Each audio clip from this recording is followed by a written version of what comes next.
अगर किसी को ये लग रहा है कि उनका टैक्स सिस्टम आज भी वही है जो 5 साल पहले था, तो जनाब बहुत कुछ बदल चुका है। असल में भारत का पूरा टैक्स सिस्टम ही बदल गया है। तो अगले 5 मिनट में चलिए समझते हैं कि इसका हमारी जेब पर क्या और कैसे असर पड़ा है। सैलरी से लेकर इन्वेस्टमेंट तक सच पूछिए तो लगभग सारे नियम ही बदल गए हैं। तो सबसे बड़ा सवाल ये उठता है कि आज टैक्स ज्यादा देना पड़ रहा है या कम। चलिए इसी का पता लगाते हैं। और हाँ, ये सिर्फ सैलरी की बात नहीं है, हम बात कर रहे हैं इन्वेस्टमेंट पर लगने वाले टैक्स की, जिसकी पूरी सोच ही बदल दी गई है। और क्रिप्टो की दुनिया के लिए तो समझिए बिल्कुल नए सिरे से नियम बनाए गए हैं। तो चलिए इस पूरी उलझन को सुलझाते हैं। वो सब कुछ जो जानना जरूरी है उसे हम अगले कुछ ही मिनट में समेटकर समझने की कोशिश करेंगे। तो शुरुआत करते हैं उस सबसे बड़े बदलाव से जिसने पर्सनल इनकम टैक्स की पूरी कहानी ही बदल कर रख दी, और वो है नई टैक्स व्यवस्था।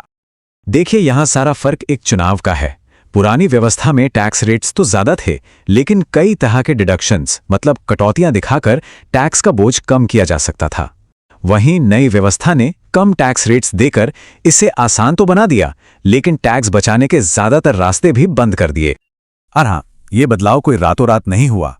2020 में इसे एक ऑप्शन की तरह लाया गया था, लेकिन 2023 आते आते इसे डिफॉल्ट बना दिया गया।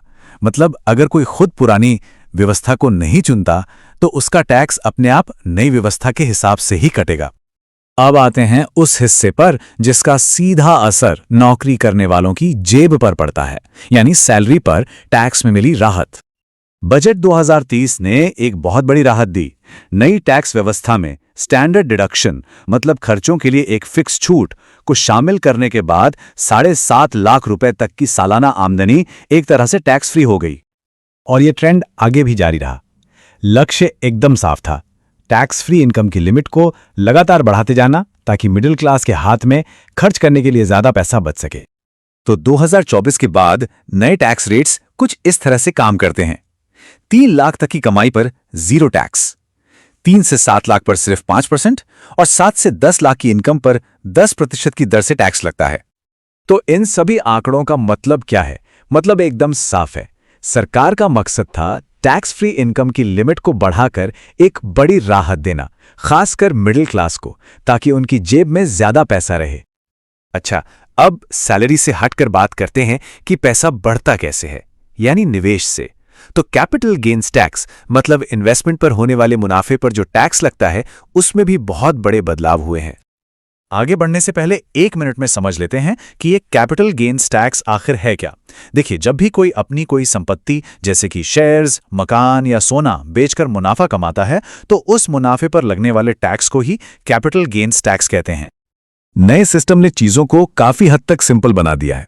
पहले अलग अलग चीजों पर अलग अलग टैक्स रेट्स थे, अब लॉन्ग टर्म मुनाफे पर एक समान 12.5% की दर है। लेकिन एक बहुत बड़ा बदलाव है इंडेक्सेशन बेनिफिट का हटना। आसान भाषा में कहें तो अब महंगाई के हिसाब से खरीद की कीमत को एडजस्ट नहीं कर सकते, जिससे टैक्सेबल मुनाफा बढ़ सकता है। तो निवेशकों के लिए ये एक तरह की दो-धारी तलवार है। एक तरफ नियम आसान हो गए हैं, सिरदर्दी कम हुई है, लेकिन दूसरी तरफ महंगाई से मुनाफे को बचाने वाला एक बड़ा टैक्स बेनिफिट भी खत्म हो गया है, जिसका मतलब हो सकता है ज्यादा टैक्स बिल। अब बात करते हैं डिजिटल दुनिया की। एक नया और तेजी से बढ़ता हुआ एरिया, यानी क्रिप्टो करेंसी और दूसरे वर्चुअल डिजिटल एसेट्स, इन्हें भी अब टैक्स के दायरे में लाया गया है। बजट 2022 में ये ऐलान हुआ कि क्रिप्टो जैसी वर्चुअल डिजिटल एसेट्स से होने वाली किसी भी कमाई पर बिना किसी छूट या कटौती के सीधा 30% का फ्लैट टैक्स लगेगा। और इतना ही नहीं, हर लेनदेन पर नजर रखने के लिए हर ट्रांसफर पर 1% का TDS यानी टैक्स डिडक्टेड एट सोर्स भी लागू कर दिया गया, ताकि कोई भी ट्रांजैक्शन सरकारी निगरानी से बच न पाए। तो इन 5 सालों के सुधारों की बड़ी तस्वीर क्या उभर कर आती है? चलिए बजट 2026 की दहलीज पर खड़े होकर इन सभी बदलावों का निचोड़ देखते हैं। तो 5 साल बाद बड़ी तस्वीर ये है। पहली बात, सिस्टम को सिंपल बनाने की कोशिश हुई है। दूसरा, सैलरीड क्लास को राहत मिली है, टैक्स फ्री लिमिट काफी बड़ी है। तीसरा, इन्वेस्टर्स के लिए कैपिटल गेन्स के नियम आसान किए गए हैं। और आखिर में डिजिटल एसेट्स के लिए एक नया टैक्स ढांचा बनाया गया है और टैक्स प्रक्रियाएं भी तेज हुई हैं। इन सभी सुधारों के पीछे अगर एक ही थीम देखें तो वो है सिंप्लीफिकेशन और मॉडर्नाइजेशन। इन बदलावों ने भारत के टैक्स सिस्टम को वाकई जड़ से बदल दिया है। तो अब जब 5 साल में इतने बड़े सुधार हो ही चुके हैं, तो सोचने वाली बात यह है कि बजट 2026 में अगला बड़ा कदम क्या हो सकता है।